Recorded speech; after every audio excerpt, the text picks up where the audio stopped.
During my time in college, I had a friend whose dad owned an 800-acre piece of land in eastern Texas. In the past, he had leased it out to hunters and paper companies, but was no longer doing it. He had built a cabin on the land a few years before, and would let us go out there from time to time and mess around. It served as a great way to relax from the pressures of school and get closer to nature. The spring break of 1997, we loaded up our trucks and headed for the cabin. Our plans were to go shooting, drink beer, and other things rednecks like us do in the woods. Our first morning kept us busy cleaning the cabin and moving all of our stuff inside. Around dinner time, we made a big fire outside and cooked a bunch of steaks and fried potatoes. We skipped dessert and broke open some beers. The sun went down not long after, and for the remainder of the evening, we got loaded and passed around a joint or two. At some point in the night, I heard a shuffling noise outside and went out to check on it. The fire was barely burning at that point, and just outside of its light, I swore I could see the shape of a man standing completely still. From what I could tell, he was facing me, perhaps waiting to see what I would do. I blinked my eyes real hard to get a clearer look, but my position and the lack of light made it too hard to see him clearly. The shape continued to stand still, so I decided I would walk up a little closer in hopes of getting a better picture. The thought terrified me, but I was transfixed by the being. Or perhaps I was still too intoxicated to make wise decisions. I took 2 steps forward, but was distracted by a voice behind me. My friend had woken up and noticed the door was wide open. So, he got out of bed and saw me walking around the fire. His voice caused me to jump a little, but I soon realized who it was speaking. I asked him if he saw the figure on the other side of the fire pit. He just laughed at me and said I must be so stoned I was seeing things. We laughed it off and returned to bed. On my way, I turned back to take one more look, but the shape was no longer there. I chuckled to myself and went back to sleep. The next morning, I wrote the whole experience off as the result of too much fun and went on with my day. We spent the first half of it fishing at the big pond. Post-lunch was shooting, and one guy brought a compound bow. The beers and smoke were broken out after dinner. A game of poker was attempted, but soon canceled in favor of another evening telling lies around the fire. On one of my many trips to relieve myself that night, I was spooked by the sound of a stick breaking close by, and hurriedly made my way back to the fire. The look of fear on my face made the other guys laugh their butts off.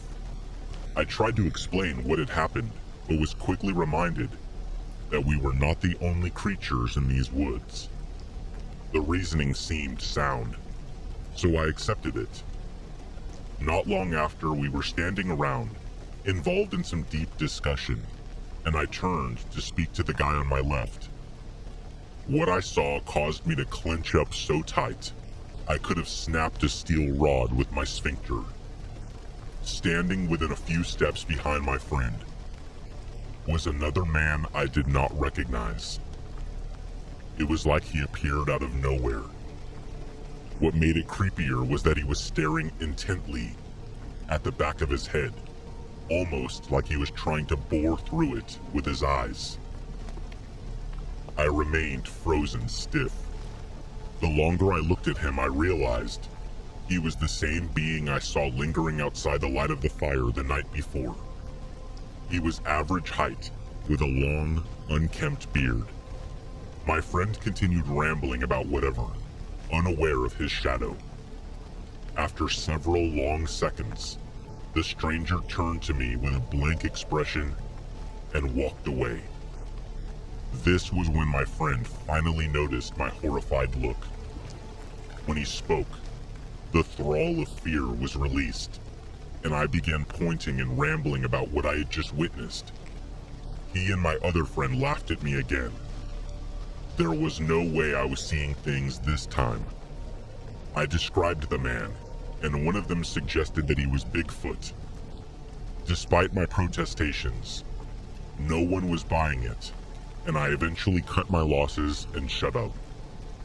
However, I was not beat. Their mockery had made me even more determined to prove the stranger's existence. The next 2 days were quiet. No stranger, in other words, but I kept my eyes peeled for anything out of the ordinary. By our 5th morning, I was beginning to question my sanity. I had seen this mysterious man stalking around us twice, and now he had suddenly disappeared. I resolved to put my quest on the back burner until some new evidence arose. My friend's dad had mentioned to him. An owner of one of the surrounding properties had spotted a small group of wild hogs running through his land, and so we grabbed our rifles and went on the search for them. After a mile or so, down one of the property's main roads, we came across some hog wallows and knew that we were on the scent. We went up the road, now on foot, tracking them.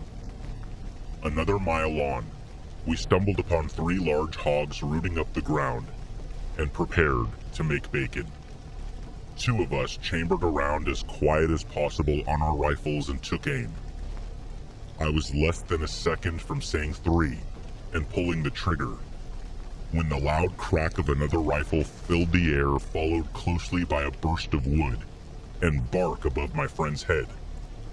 It took a moment for it to register that someone was shooting at us. A few seconds later, another crack and strike, this time even closer to my friend. We weren't going to wait for a third. The friend who appeared to be the target led us down the side trail that led back to the cabin. No more shots followed as we fled. However, instead of finding safety at the camp, the shots began again. Seeing no other option, we hopped into my truck and hauled out of there. This was a time just before the commonality of cell phones, so we had to drive the 20 miles to town to get help.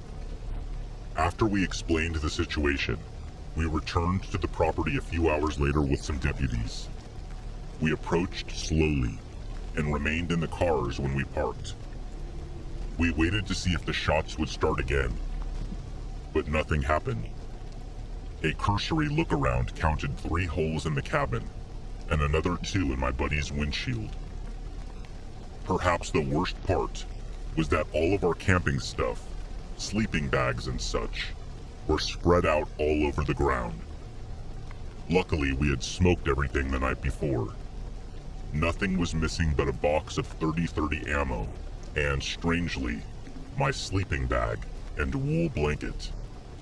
A theory began to form in the deputies' minds that we had stumbled upon a squatter or poacher camping out on the property for whatever reason. They acted as if they were going to let it go, but once my friend's dad, who owned the land, heard about it, he put pressure on them to start a search. This was about the time I repeated my story of seeing someone lurking around the cabin. No one was laughing now, and my story was finally being taken seriously by somebody. The search was led around the property by my friend's dad. School had already begun again by the time it took place.